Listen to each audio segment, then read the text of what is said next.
So hello guys, welcome in class 10th physics in my channel Mathsify AV Physics।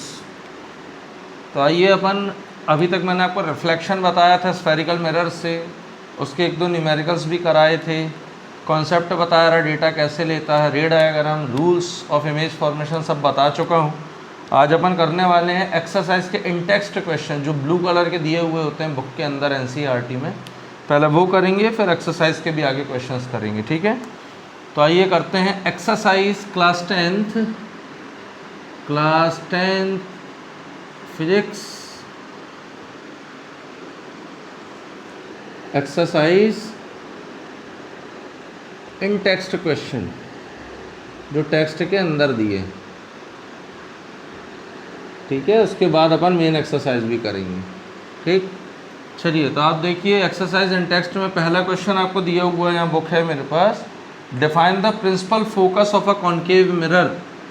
क्या है? Define the principal focus of कौन सा mirror? Concave mirror, ठीक है। तो concave mirror का अपन प्रिंसिपल फोकस कैसे निकालते हैं भाई? तो अपन ने कॉन्केव मिरर का प्रिंसिपल फोकस निकाला, तो क्या होता है प्रिंसिपल फोकस? तो let us do this. This is a concave mirror, this is the principal focus, this is centre of curvature. When a light ray is coming parallel, it will be pass through a point that is focus point.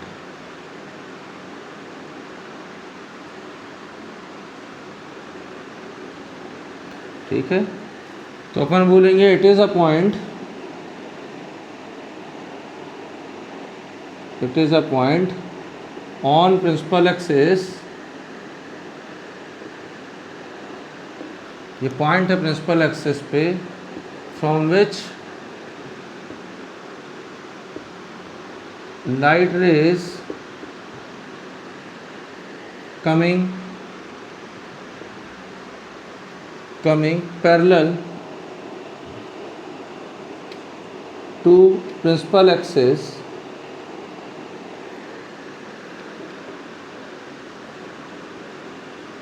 pass through it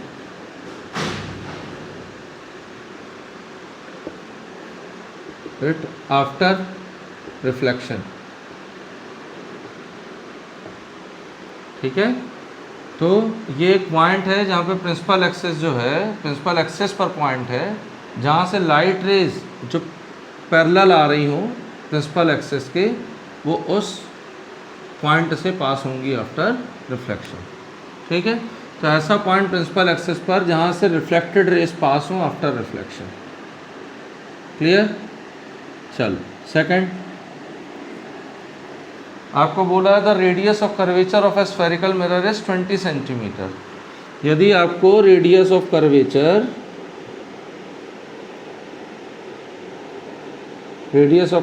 आपको दिया है 20 centimetre, तो बोल रहा है what is it's focal length. तो focal length कितनी होगी?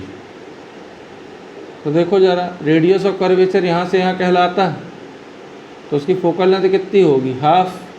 तो focal length will be r/2, that is 20 centimetre divided by 2, that is 10 centimetre. Clear? Now the third one is, उस मिरर का नाम बताइए, that can give an erect and enlarged image of an object. तो उसका question number 3 जो है, name of mirror which give erect and enlarged image, ये बताना। तो कौन सा मिरर है? तो हमारा एक ही केस में ये देता है, जब ऑब्जेक्ट कहाँ पर होता है? पोल और फोकस के बीच में जब ऑब्जेक्ट होता है तो उसकी लाइट रे एक आके पैरेलल ऐसी चली जाती है और एक आके सी से जो जाती है, तो यहाँ कहीं पे इमेज बनती है। तो इरेक्ट इमेज हो गई, और कैसी हो गई? Enlarge.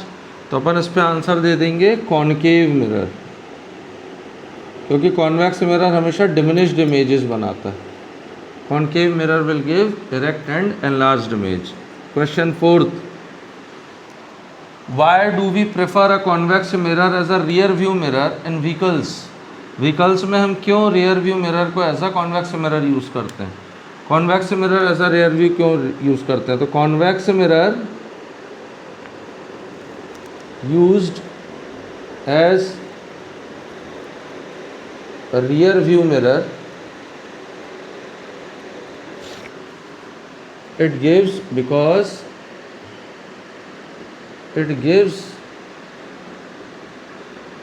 enlarged view, enlarged image नहीं, enlarged rear view to driver so that